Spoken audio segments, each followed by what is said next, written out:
आणि श्रीकांत गिफ्ट देतो रोहिणीला आणि तो तिला एक छानशी साडी देतो. तेव्हा रोहिणी म्हणते श्रीकांतला साडी बघून की अरे हे काय आणलंयस, खूपच लाऊड आहे डिझाईन याची, मला नाही आवडली.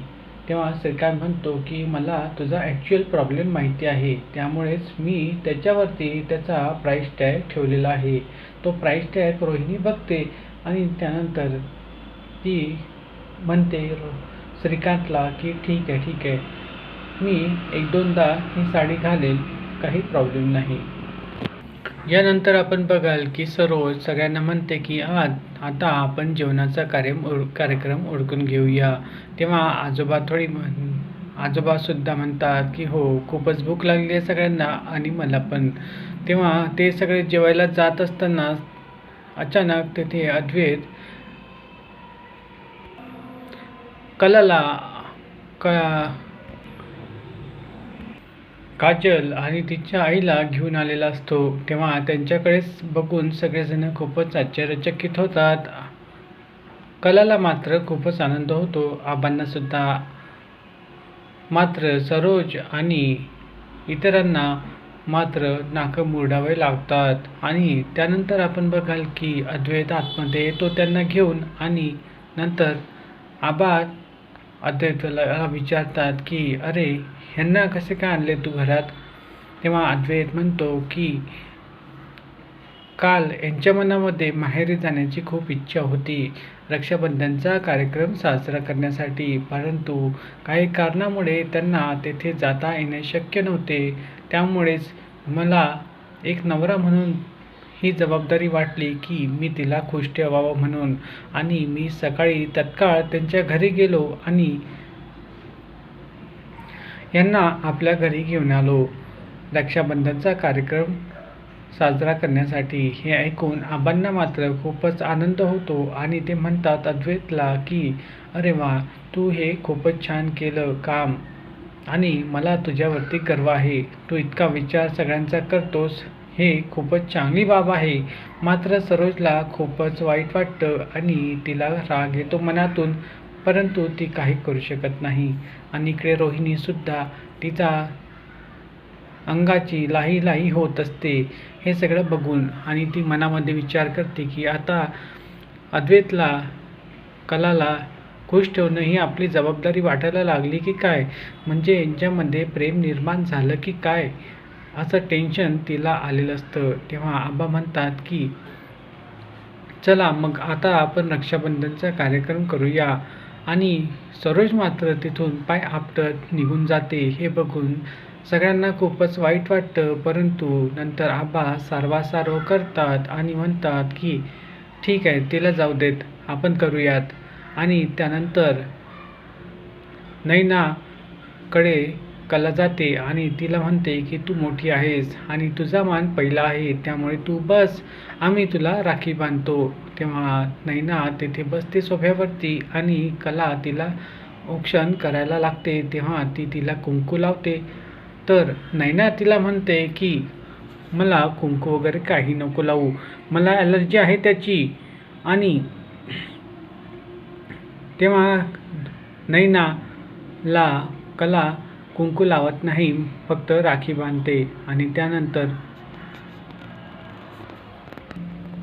नैना आपल्या छोट्या बहिणीला सुद्धा औक्षण करायला लागते आणि तिचं औक्षण खूप आनंदाने ती करते आणि तिला राखीसुद्धा बांधते.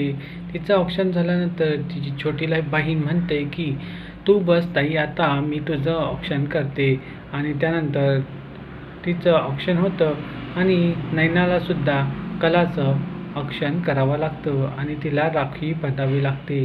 हे करणं तिला खूपच भारी जात असतं, परंतु नाईलाजाने सर्वांसमोर तिला हे करावं लागतं. यानंतर आपण बघाल की आता सगळा रक्षाबंधनचा कार्यक्रम उरकून झालेला असतो आणि त्यानंतर आबा म्हणतात की चला मग आता आपण जेवणाचा कार्यक्रम करूया.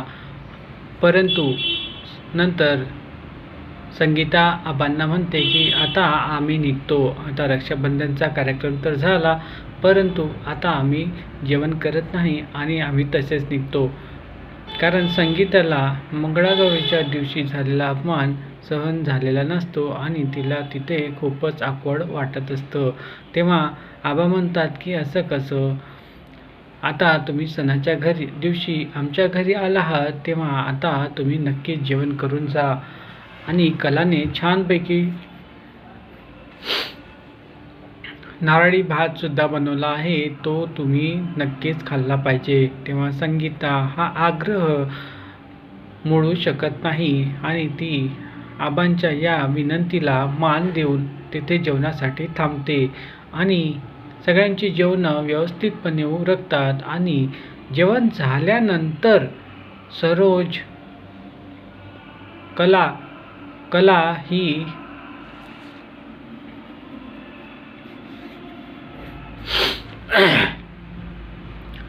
किचनमध्ये आवरत असते आणि तेव्हाच तिथे अद्वैत पाणी पिण्यासाठी येतो आणि तेव्हा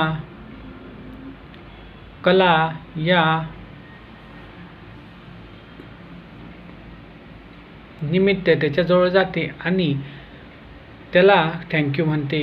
तेव्हा अद्वैत म्हणतो की थँक्यू कशासाठी म्हणतेस तू मला?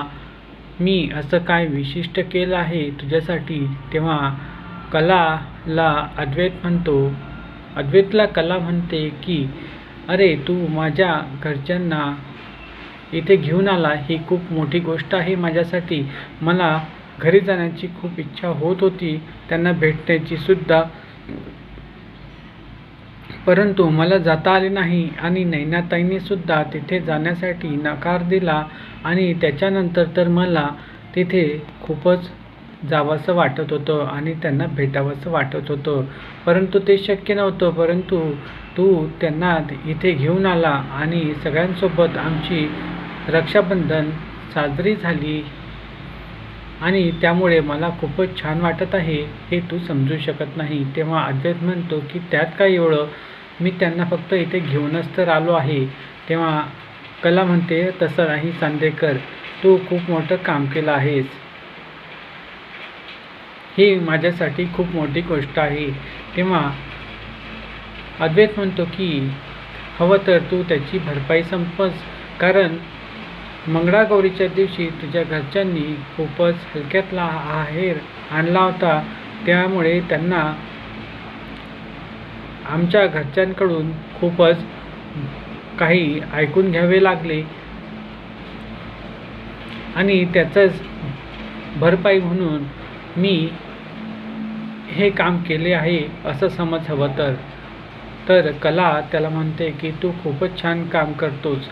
आता तू हे काम मनामध्ये विचार करते की चांदेकर, तू जे काही करतोस ते खूप छान काम करतो आणि मनापासून करतोस की नाही ते माहिती नाही, पण सगळ्यांच्या भल्याचा विचार तू नेहमीच करत असतो.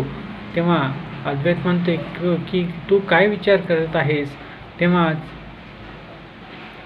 कला म्हणते की चांदेकर, आता खूपच झालं आहे आणि आता मी चालले आहे झोपायला.